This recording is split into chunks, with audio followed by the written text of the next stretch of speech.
Bonjour et bienvenue à tous sur la chaîne de Wissamuno. Aujourd'hui nous allons étudier et voir les paris spéciaux. On entend par paris spéciaux tous les paris comportant des handicaps ou des plus ou moins 1,5 buts par exemple. Donc voilà, nous nous retrouvons sur Paris 11 Sport.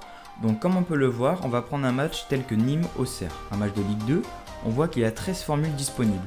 On va donc cliquer sur la petite flèche pour faire dérouler les 13 formules. Donc voilà, nous avons un pari classique, c'est-à-dire Nîmes-Auxerre, numéro 493. Ici, si on choisit la case 1, nous donnons la victoire à Nîmes. Ici, un match nul. Et ici, la victoire à Auxerre.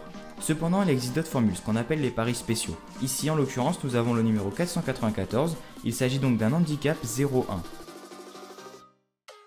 L'handicap 0-1 veut dire que le match débute en donnant déjà un but à Auxerre, donc un avantage à Auxerre. Ici, en choisissant 1, nous allons dire que Nîmes va remporter le match alors qu'il débute en perdant 1-0. Ici N pour un match nul, c'est-à-dire que Nîmes perd 1-0 au début du match et que le match va finir sur une égalité. 2, c'est-à-dire que Auxerre débute le match en gagnant 1-0, mais qu'il va tout de même remporter ce match. Ici nous avons la mi-temps, c'est-à-dire que c'est un pari classique. Nous donnons une victoire, un match nul ou la victoire à l'équipe à l'extérieur, sauf que ce résultat s'achève lors de la première mi-temps. Ici, nous avons un mi-temps fin de match, c'est-à-dire que 1-1. Admettons que Nîmes contre Auxerre, donc Nîmes doit gagner le match à la mi-temps et doit également l'emporter à la fin du match.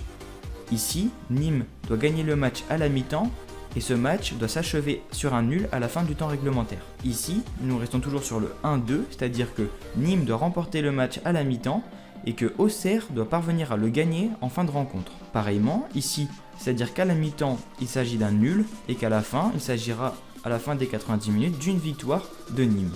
Ainsi de suite, un nul à la mi-temps, un nul en fin de rencontre. Nous allons maintenant voir double chance. Double chance, ça veut dire qu'à la fin du match, il doit avoir soit une victoire de Nîmes, soit un match nul. Ici, soit un match nul à la fin du temps, soit une victoire de l'équipe à l'extérieur, en l'occurrence Auxerre. Et ici, double chance de 1 sur 2, cela veut dire que soit Nîmes ou soit Auxerre doivent remporter le match à la fin du match. Cela exclut donc qu'il n'y ait pas de match nul. Pareillement ici pour le plus ou moins 3,5 buts dans le temps réglementaire, c'est-à-dire qu'à la fin du match, le match va s'achever soit avec plus de 3,5 buts, soit moins de 3,5 buts. Donc ici en l'occurrence, le match doit s'achever sur un résultat comportant 4 buts au minimum. 1-2-2, 1-3-1, 1-5-2, tout cela est bon. Admettons qu'il y a un 1-2, cela fait un total de 3 buts, alors ce pari est perdu. Ici, nous découvrons une autre catégorie, le score exact. Le score exact veut dire que nous désignons un score qui sera effectif à la fin du match. Donc ici, admettons, nous donnons 1-0, c'est-à-dire que Nîmes doit remporter le match face à Auxerre 1 but à 0. Pareillement ici, Nîmes doit remporter le match 2 buts à 0. Le match doit s'achever sur un 0-0, sur un 1-1, sur une victoire de Auxerre de 1 but à 0, etc. Ici, nous pouvons voir qu'on peut donner ainsi le premier but. C'est-à-dire que le premier but de la rencontre doit être de l'équipe 1, de l'équipe 2, ou qu'il n'y ait pas du tout de but durant tout le match. Ici, c'est un mélange de deux résultats, c'est-à-dire qu'on doit donner la victoire, donc un pari classique, plus on doit donner s'il y aura plus ou moins 1,5 but, plus ou moins 3,5 buts au total dans le match. Donc ici, c'est résultat et plus ou moins, c'est-à-dire que Nîmes est vainqueur et qu'il y aura dans le match plus de 1,5 but. Ici, le résultat total du match sera un match nul, mais il y aura tout de même plus d'1,5 but dans le match. Donc voilà, nous venons de voir simplement qu'il n'y a pas que des victoires de l'équipe à domicile, des matchs nuls ou des victoires de l'équipe à l'extérieur, mais qu'il existe une grande diversité de pronostics disponibles.